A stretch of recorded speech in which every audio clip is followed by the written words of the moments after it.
iniciamos el episodio 16 de la serie de resúmenes de sesiones de sanación cuántica. Esta sesión se la realicé a un hombre en sus 40 y pocos, casado y padre de 2 niños. Él se definió como una persona un poco escéptica, pero después de conocerlo no vi el escepticismo por ningún lado. Es una persona muy creativa, le apasiona la música, toca varios instrumentos y trabaja en el ámbito de la animación. Todas las personas que utilizan más su cerebro derecho, el de la creatividad, vienen mucho más abiertas a la sesión de lo que ellos imaginan. En nuestra primera toma de contacto me comentó que tenía una enfermedad del riñón desde hacía unos 10 años que supuestamente era hereditaria, aunque él era el primero de su familia en padecerla. Y según unos estudios genéticos, él era quien había mutado. Desde entonces probó la meditación, el yoga, terapias, dietas, pero no había dado con la clave para solucionar el problema. Una vez, en la charla, me cuenta que lo que tenía en sus riñones eran unos quistes de líquido que estaban creciendo y que habían llegado a un punto en el que estaban ocupando mucho espacio en los riñones y no le estaba permitiendo filtrar. Con lo cual el médico quería ponerle un catéter y empezar con diálisis cuanto antes. Así que la intención principal para hacer la sesión era primero confirmar que realmente tuviera este diagnóstico que le habían dado, ya que él no sentía ninguna molestia ni ningún dolor durante estos 10 años. Y en segundo lugar, si era así, evitar el catéter y la diálisis, sanando los riñones. Ya no solo por su juventud, sino porque eso suponía depender de una máquina por el resto de su vida y la considerable disminución de su calidad de vida.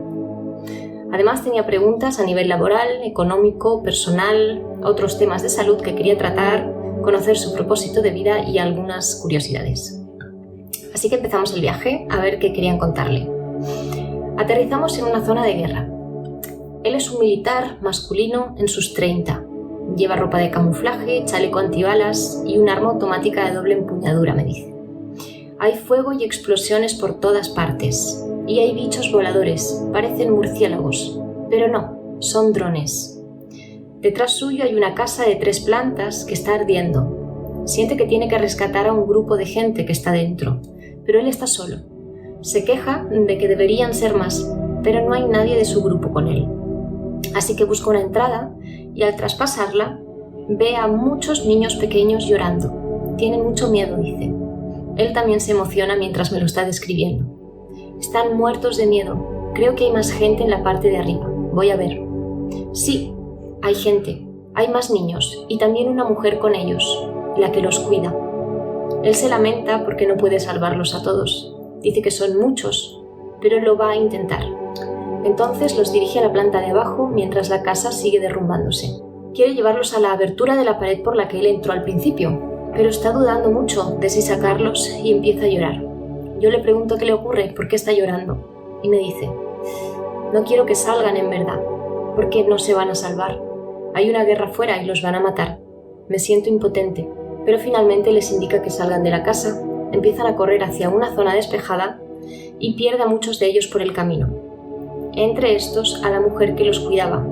Se ha quedado rezagada atrás con otros. Llega a una zona donde hay un helicóptero y suben todos a los que ha podido traer el militar. Una vez en el aire le pregunto cómo se siente y me dice que está tranquilo, pero a la vez muy triste, porque había mucha más gente en otras casas. No pude hacer nada por ellos. Pasan unos años y vamos a otra escena de su vida. Me cuenta que está en un hospital visitando a su nieta recién nacida. Su hija está bien y su yerno, a quien no tiene en alta estima, está sentado. Dice que no le gusta porque es un vago. Siente cierta pena, porque no todo el mundo puede disfrutar de lo mismo. He visto mucha miseria. Estoy feliz, pero a la vez siento pena por la vida que le espera a este bebé. Siento rabia porque no puedo controlarlo todo. Quiero que todo el mundo esté bien, y eso me hace sentir impotente. Le pregunté si tenía esposa, y me dijo que no sentía que estuviera más, ni tampoco que tuviera más familia. En ese momento, él le da un puñetazo a la pared y me dice que nadie se ha inmutado, porque ese es su estado natural. Supongo que siempre soy así. Tengo la sensación de soledad.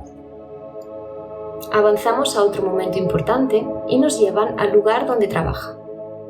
No ha pasado mucho tiempo desde el nacimiento de su nieta y él sigue siendo mayor, pero se siente fuerte. Me dice que está desmontando unas máquinas que ha encontrado por el campo. formaba parte de una estructura robótica muy grande y él está desmontándola y recopilando partes que le interesan. Aún no sabe para qué, pero siente que es importante este trabajo que está haciendo. Me cuenta que son trozos que se han caído de las máquinas de los que nos llevaron a la guerra, del enemigo. Él vive en una casita en el campo y tiene un taller donde hace esta labor en la que nadie cree, excepto él. Al preguntarle por qué cree que debe hacer esta tarea, me dice que se siente de algún modo responsable. Necesitamos las piezas por si acaso, para protegernos. Aunque este lugar no está en guerra ahora, solo nos han dado una tregua. Es una paz obligada por el enemigo. Entonces lo interrogo sobre esta guerra que llevan sufriendo años y me responde: no sé la razón de ella. Es un ataque gratuito que hemos sufrido. El enemigo no es de aquí, no es humano. Su físico ya no me impresiona, porque lleva muchos años con esto. Sé que hay naves y piernas gigantes metálicas que caminan a 4 patas, pero no puedo ver el aspecto que tienen ellos físicamente. En ese momento me dice que hay una tumba en el jardín. Creo que es de mi hijo. Murió en la guerra. No hace mucho tiempo que falleció. Estoy en un estado de aceptación y enfado, pero no de ira. Ahora es un estado controlado. Sigo con lo mío. Es lo que hay que hacer. Mi objetivo es estudiar al enemigo. Dejando esta escena, avanzamos a otro día y ahora le están haciendo la entrega de una medalla dorada con el planeta Tierra en su relieve.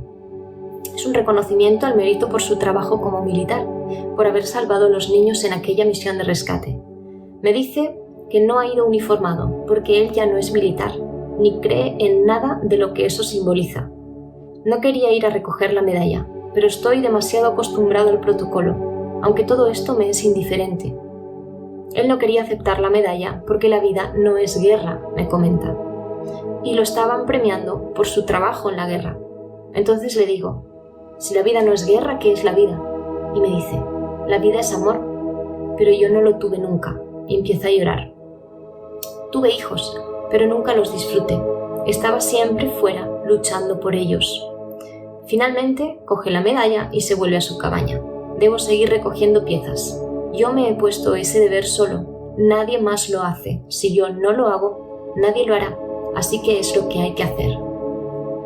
Avanzamos un poco más en el tiempo y me dice que es su cumpleaños y lo está celebrando con su hija y su nieta. Está soplando las velas. Pero justo en ese momento vuelven a atacar a la Tierra. Los drones que volaban al principio. Él sale de la cabaña, deja a su familia allí protegida y corre a su taller. Me dice que ha montado un generador que sirve para desactivar el campo magnético, que anula la función de las máquinas de los enemigos. Solo tiene que apretar un botón, pero aún no lo ha hecho. No sé cuándo lo haré, porque cuando lo haga, me mataré a mí también. Mi familia está segura donde está. Esto es en lo que he estado trabajando todos estos años, construyendo este aparato, y elijo hacer lo que hay que hacer. Lo voy a activar.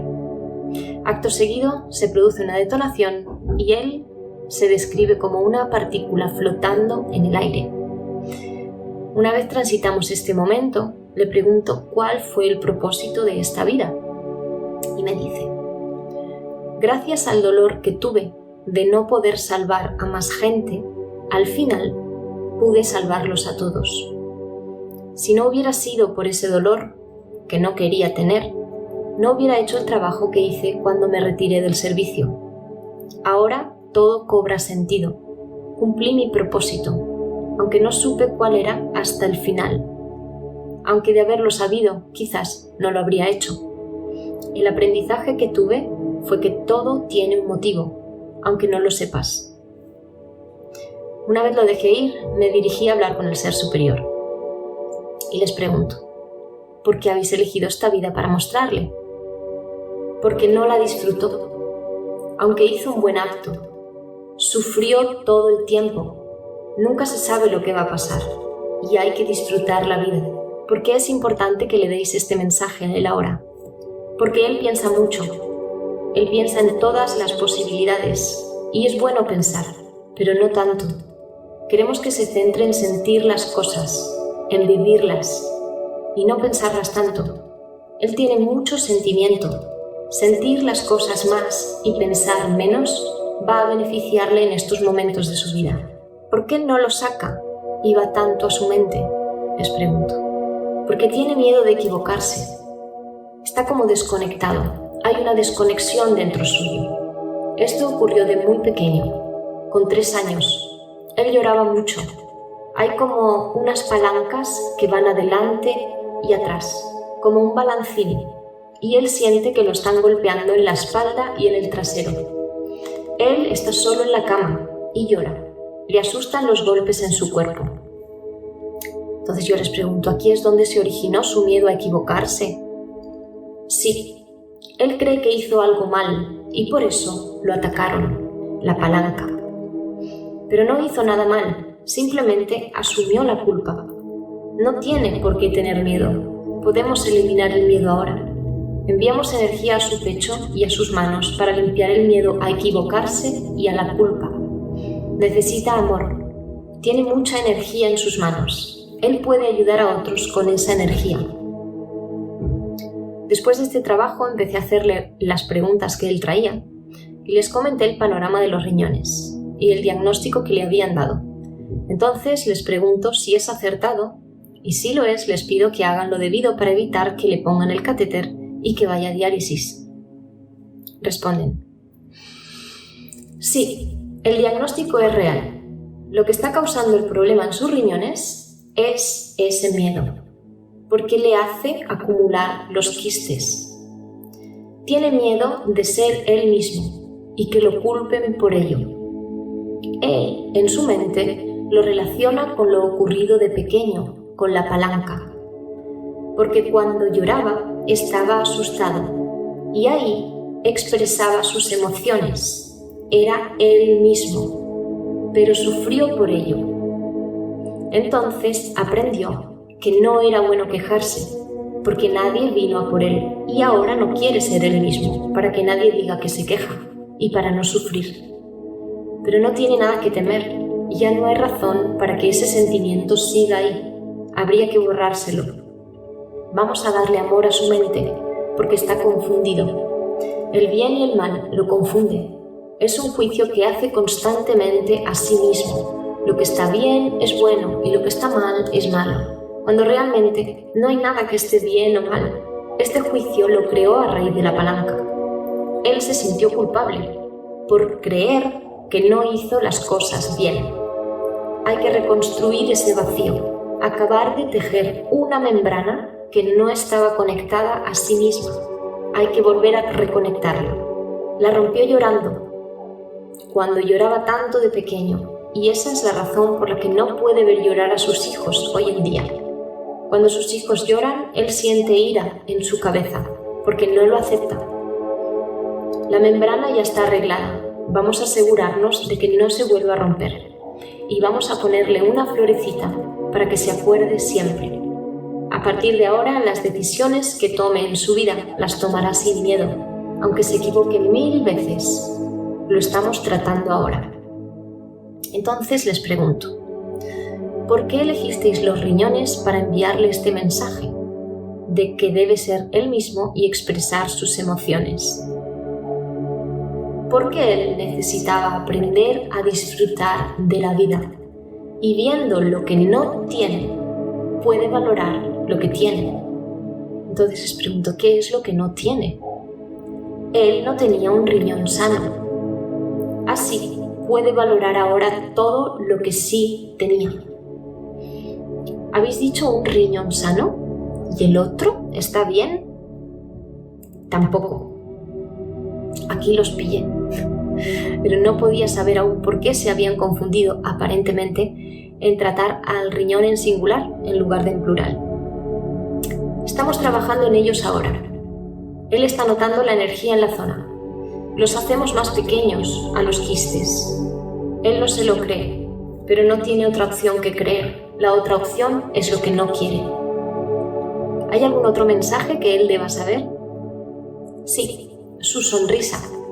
Cuando es sincera, lo puede todo, pero no siempre es sincera. Después del trabajo hecho, va a tener que hacer a cada minuto y a cada segundo lo que le hemos dicho. Sacar su auténtico yo. Seguimos trabajando con ambos riñones, pero el izquierdo está costando más. porque él no se lo acaba de creer. Ok, ¿qué podemos hacer para que se lo crea? Que piense en el catéter. Buena sugerencia. ¿Por qué le está costando tanto creer que si él lo ha generado, él puede deshacerlo? Porque tiene miedo a equivocarse. ¿Cómo podría equivocarse? Sería un fracaso para él si no puede hacerlo, pero él lo verá. Lo que pasa es que es más fácil para nosotros si cree.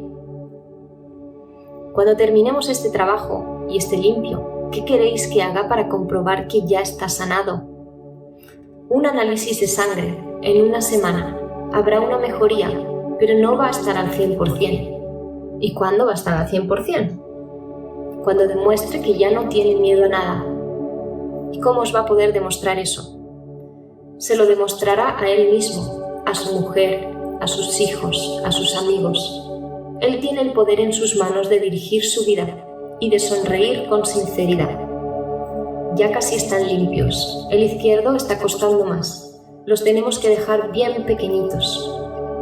Entonces no va a necesitar el catéter ni la diálisis. No lo va a necesitar. Él ya lo intentó hacer una vez.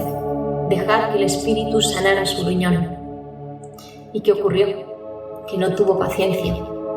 Pero ahora sabe que él solo puede hacerlo todo. Solo necesita esta experiencia para demostrárselo. Correcto. Una de sus preocupaciones es el dinero. Hace unos meses que no está ingresando las cantidades con las que él se siente cómodo. Y el trabajo está un poco parado. En estos momentos está iniciando un proceso de selección para una empresa. ¿Podéis darle alguna información al respecto? Que no tenga miedo. El miedo al rechazo genera rechazo. En la vida laboral, amorosa, en todo. Él tiene miedo, pero no tiene por qué tenerlo ya. No va a pasar nada. No tiene de qué preocuparse. Siempre tendrá lo que necesita económicamente. El proceso en el que está de trabajo no importa. Él le da mucha importancia, pero en realidad no importa. Tiene muchas posibilidades. En un mes podría estar ya trabajando ahí, o incluso antes si fuera en otro trabajo. Tiene que disfrutar la vida, apreciarla, no importa si trabaja para él o para otros. Otro tema que quiere tratar es que desde pequeño ha tenido migrañas muy fuertes. La última que tuvo fue hace un mes. ¿Por qué le ocurre esto? Estaba llamando la atención de sus padres, porque se sentía solo, y la generó para tener la excusa. Cuando decía que tenía migrañas, lo cuidaban, le rascaban, lo acariciaban. ¿Por qué se sentía solo si tenía un hermano? El hermano también se sentía solo, porque no veían mucho a sus padres cuando ellos trabajaban. Pero esta migraña le ha durado toda su vida. ¿Por qué la sigue teniendo a día de hoy? Porque sigue sintiéndose solo e incomprendido, como si fuera el único al que le pasan cosas malas. Él ha seguido buscando caricias y cuidados. ¿Podéis ayudarlo a sanar esto? No es necesario. Debe amarse a sí mismo, darse cariño a sí mismo. Así no tendrá más migrañas. Hace unos 4 años, los dedos del pie derecho empezaron a contraerse al tocar la batería y le afecta en otras acciones como conducir, por ejemplo. Hoy está mejor, pero no ha conseguido sanar esto completamente. ¿Por qué le ha pasado? Porque debe disfrutar de tocar la batería y él no disfrutaba tocando. ¿Con qué intención lo hace? Es importante. Él tocaba con miedo a equivocarse. Por eso el pie se contraía. Era una señal para recordarle que disfrutara del proceso. Hay que eliminar el miedo remanente en todas las facetas de su vida. Bien, ¿podéis hacer esto ahora? Ahora no. ¿Por qué no? El riñón es prioritario. De nuevo lo dicen en singular. ¿Qué podéis decirle para ayudarlo a eliminar esta contracción del pie? Debe disfrutar sin miedo a las consecuencias. No hay nada que temer. No hay nada que esté mal y no hay nada que esté bien. Y todo está bien. No hay que juzgarse. A cada paso que da 2 atrás cuando se juzga. Y hay que dar solo pasos adelante. Él debe darse cuenta.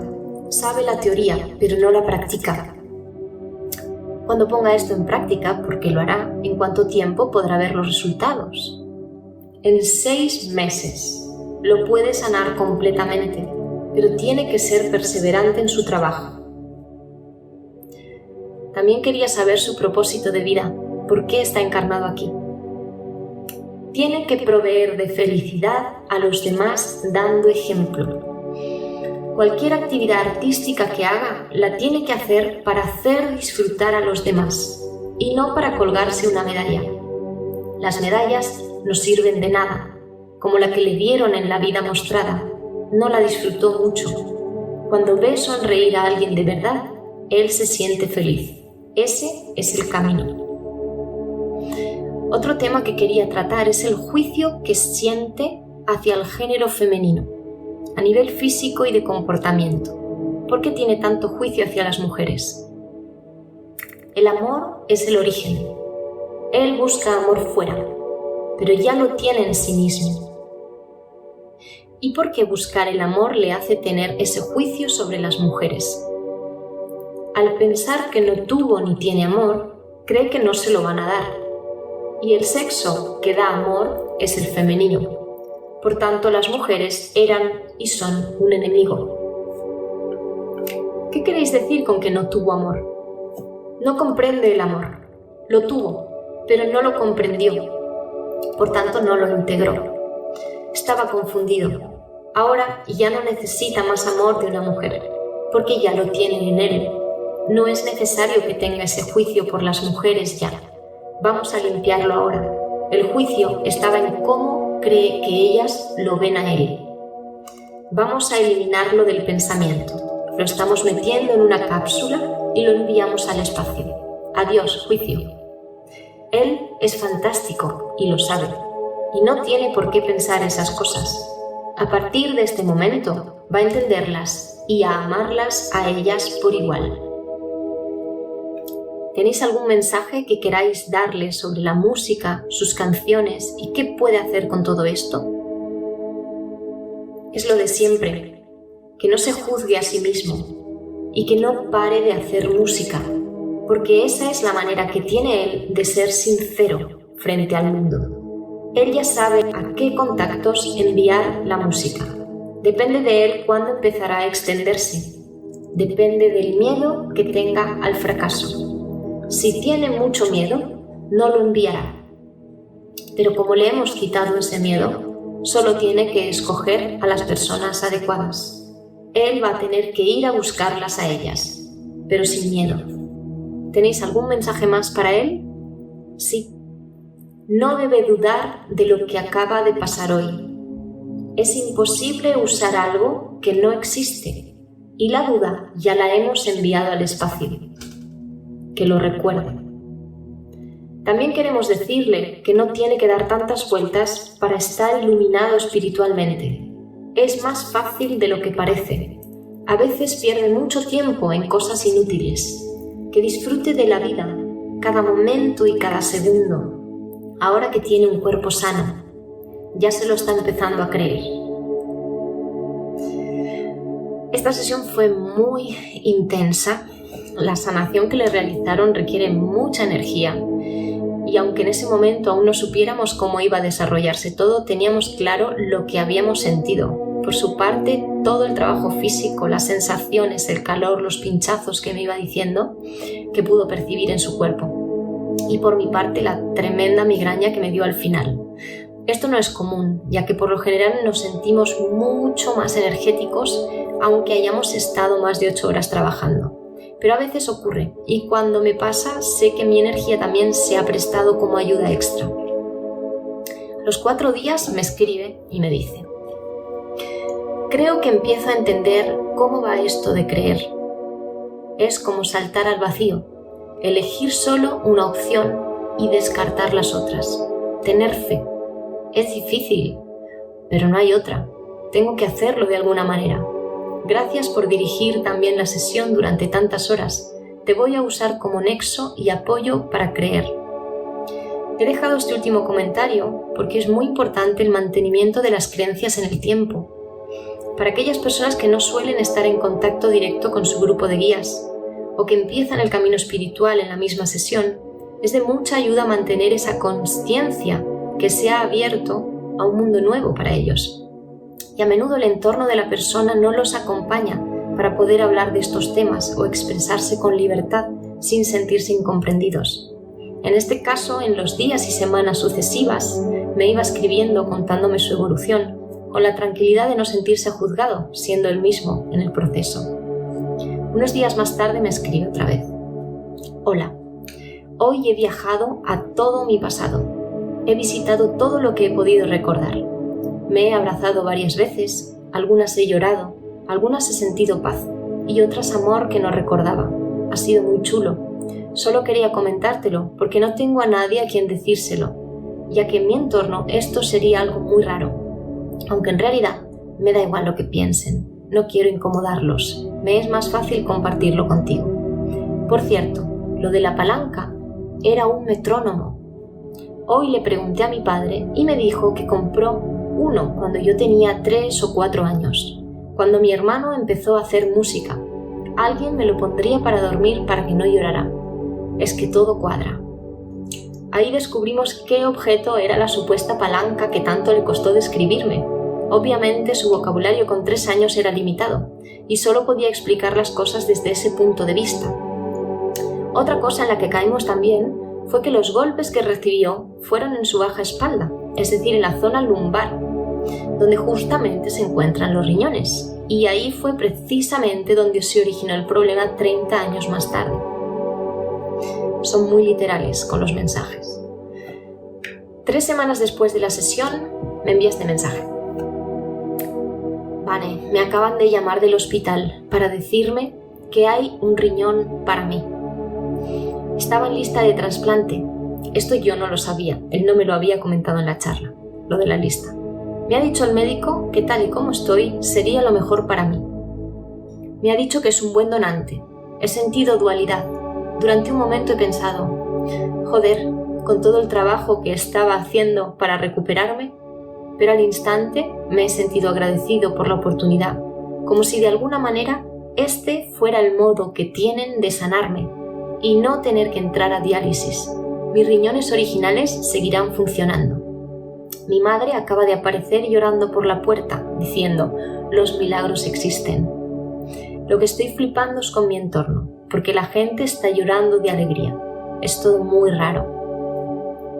Como siempre digo, las maneras que tienen de traer la sanación a la persona son un misterio, especialmente cuando no nos lo pueden contar durante la sesión.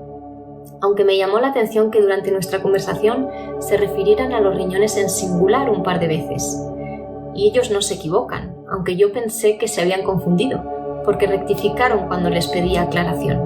Eso es señal de que no querían que él oyera, que iban a conseguirle un riñón nuevo, ya que de haberlo hecho muy probablemente la mente de mi cliente se hubiera metido en medio y hubiera frenado la manifestación. Pero ahora ya podemos saber por qué decían el riñón, mientras sanaban el derecho y el izquierdo. Actualmente tiene 3 riñones y por supuesto no tuvo que pasar ni por el catéter ni por la diálisis, como ya le confirmaron que haría. La operación fue un éxito. En 7 días estaba fuera del hospital, con una recuperación perfecta. También me comentó que los médicos estaban alucinando porque normalmente para un trasplante de ese tipo se suele esperar unos 2 años si se encuentra donante, y él solo estuvo en lista de espera casi un mes. Después me comentaba lo siguiente: de todo lo que he pedido, esto ha sido lo mejor que podía pasarme. Lo que es alucinante es que en 3 semanas de estar en lista de espera me hicieran el trasplante con un órgano de mi edad, grande, y que lo aceptara tan rápido mi cuerpo. Esto es muy heavy. Sobre el tema laboral, ahora estoy en el trabajo que me dijeron que tendría un mes después de la sesión. Me cogieron en la empresa en la que estaba en proceso de selección. Y aparte de que es justo lo que yo quería hacer, las condiciones son muy buenas y estoy disfrutando mucho ahí, ellos también están muy contentos conmigo. Aparte de profesionales, son súper buenas personas y con una vibra muy alta. El otro día me regalaron entradas para ir a ver un partido de fútbol y resulta que son entradas VIP. No sé, todo está fluyendo de una manera que es en mi beneficio constante. Y en el tema del amor, antes de la operación ya estaba trabajando mantras, el merecimiento y me iba a la montaña a meditar. Pues mis 2 hijos cada día, así por la cara, me dicen: papá, te quiero, me besan y me dan abrazos. Y pienso: ostras, sí es el amor que estaba pidiendo, que en realidad ya lo tenía, pero no lo estaba viendo. A veces buscamos el amor en la pareja y no está ahí, está de otras maneras, está en mí también. Y creo que no había sentido una sensación de amor semejante antes, ni siquiera con mis hijos. Me ocurrieron muchas más cosas en estos meses, señales, sincronicidades que me fue contando por el camino y fueron como siempre y como todas muy increíbles. Debo decir que como con el resto de personas con las que he trabajado me siento muy orgullosa de su proceso y de su evolución. No es fácil mantener la confianza en algo invisible. Cuando un médico viene con unas pruebas físicas en mano y dice que tienes que pasarte el resto de tu vida dependiendo de una máquina, es complicado creer. Pero él supo escuchar a su intuición, por medio de la cual le estaban gritando desde arriba que había una vida mucho mejor esperándolo y que podía acceder a ella si confiaba lo suficiente. Y lo cierto es que lo hizo. La vida en sí misma es una prueba de fe y nada es lo que parece. Recuerdo que la semana siguiente, después de nuestra sesión, me dice que le habían hecho unas pruebas nuevas y habían visto que los riñones estaban filtrando un poco peor. Muy probablemente estaban testeando su confianza para ver si era mayor que su miedo, antes de traerle el riñón nuevo. Yo le recordé que debía seguir escuchando su audio y que su sanación ya estaba realizada, solo tenía que creérsela, seguir fiel a su verdad y mantener su energía alta, haciendo todo aquello que le apasiona y le llena el alma. Porque cuando haces lo que amas y lo que sientes que es correcto para ti a cada momento, hay un efecto secundario que siempre ocurre y es una salud perfecta. No hay otra opción. Nos permiten estar aquí para hacer ese trabajo, vivir desde nuestro amor, y en el momento en que dejamos de vivir por nosotros para contentar a otros, nuestro propósito empieza a frustrarse y también nuestra razón para seguir aquí. El plan es perfecto, solo hay que saber las reglas del juego. Pero es normal flaquear a veces durante el proceso. Él me decía que cada vez que la doctora lo llamaba, se le ponía el corazón en un puño todavía, antes de su trasplante. Y derribar las murallas de los condicionamientos construidos durante décadas también requiere un tiempo. Pensamos que todo es instantáneo, no es así. Pero no estar donde uno quiere no significa no estar donde debe y avanzando. Y lo que podía hacer ahora era reconocer ese puño en el que tenía el corazón cuando la doctora lo llamaba, observarlo con amor y darse cuenta de que no era necesario que lo saque más de su pecho solo porque alguien externo a él le diga algo. Por mucha autoridad que le hubiera otorgado a ese alguien, no hay nadie con más autoridad en nuestro cuerpo que nosotros mismos. Y si hemos sido lo suficientemente poderosos como para crear el desequilibrio, del mismo modo podemos crear la armonía. Y sin duda, él encontró el modo de crearla, con la ayuda de su equipo, porque 3 semanas después tenía un nuevo y perfecto órgano en su cuerpo, una mayor calidad de vida y mucha música por crear y ofrecer al mundo. Y para acabar, quiero recordar que la sanación no consiste en curar una enfermedad, sino en permitir la salud, porque ese es nuestro estado natural. Ya somos saludables.